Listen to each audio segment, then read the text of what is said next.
Hello everyone, welcome to my channel. Please subscribe and keep watching more details. After everything that Ripley did, I'm disappointed at how Chicago Med Season 10 concluded his suspension story.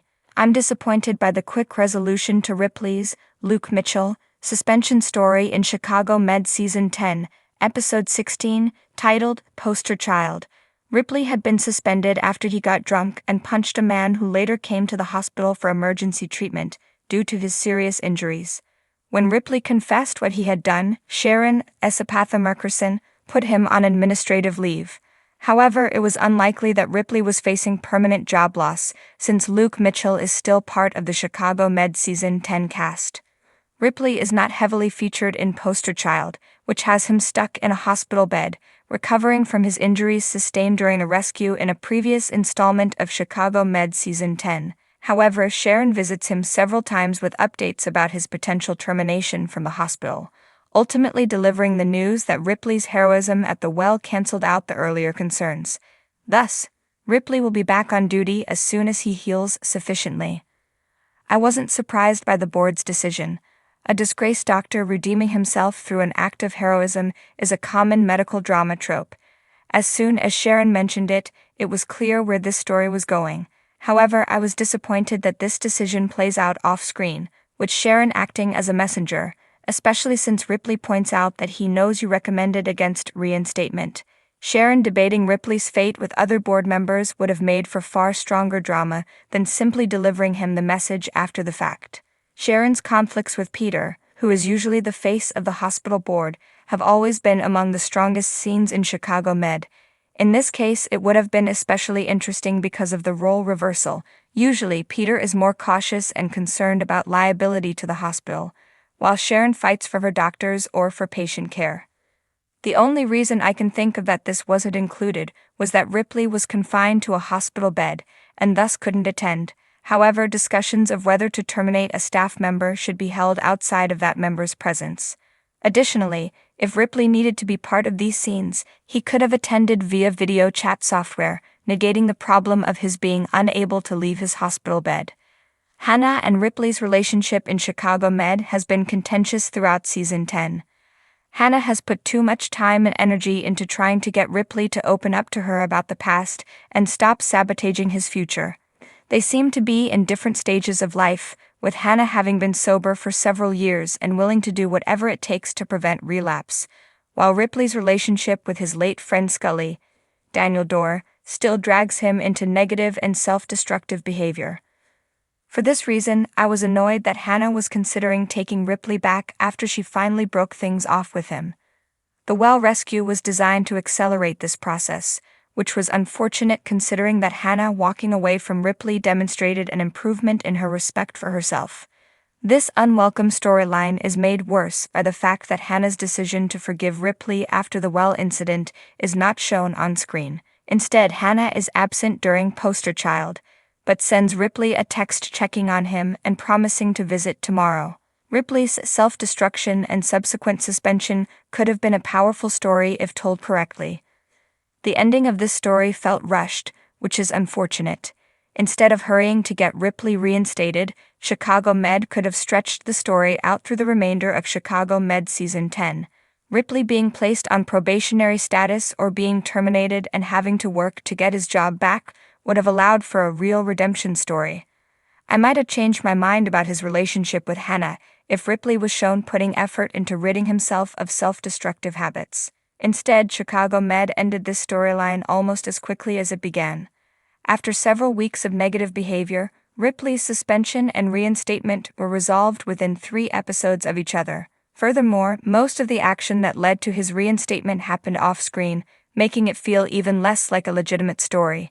If the medical drama couldn't stretch out this story any further, it could at least have put the conflict over his return fully on screen.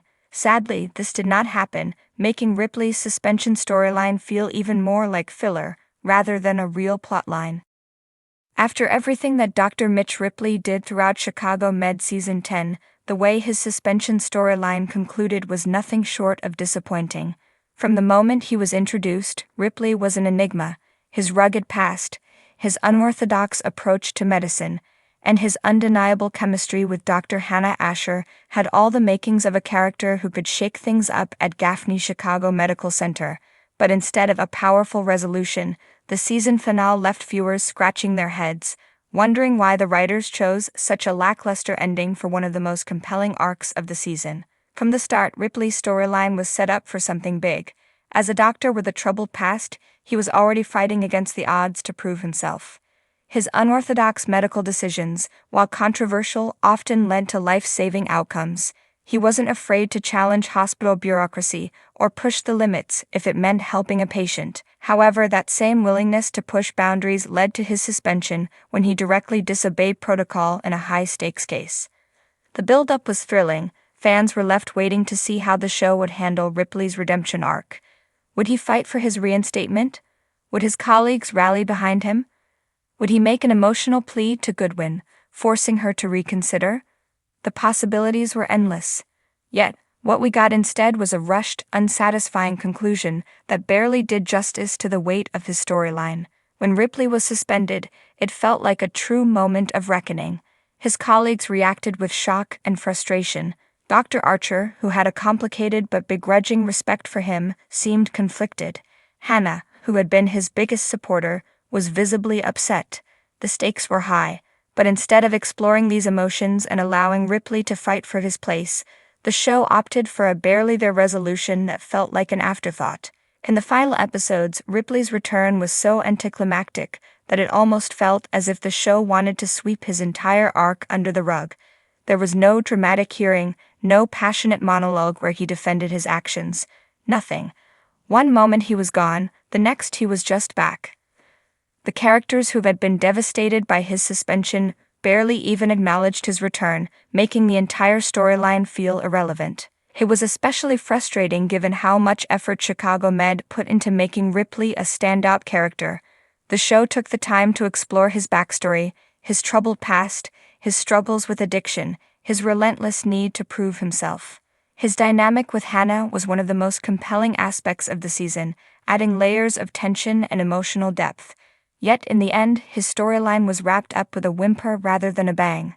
This lack of payoff also impacted the overall stakes of the show. Chicago Med has always thrived on emotional storytelling, where consequences feel real and character growth is earned. But with Ripley, it felt like the writers backed away from giving him the proper conclusion he deserved. His suspension should have been a turning point, an opportunity for deep character exploration. Instead, it was treated like a minor inconvenience, one that was resolved too quickly and without any real impact. To make matters worse, his colleagues barely reacted to his return.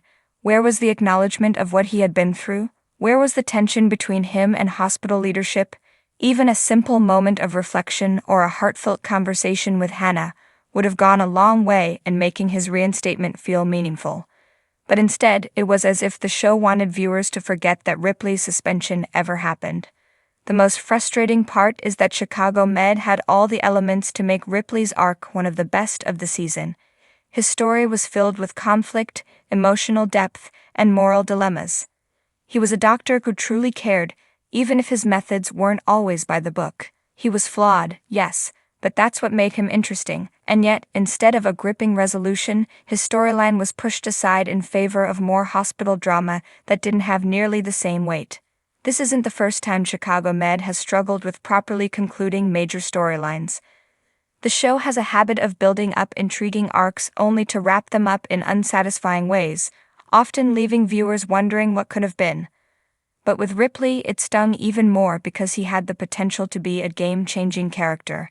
His presence shook up the hospital, challenged the status quo, and added a level of unpredictability that Chicago Med desperately needed. But instead of giving him a proper conclusion, the writers chose to brush his storyline aside, leaving fans disappointed.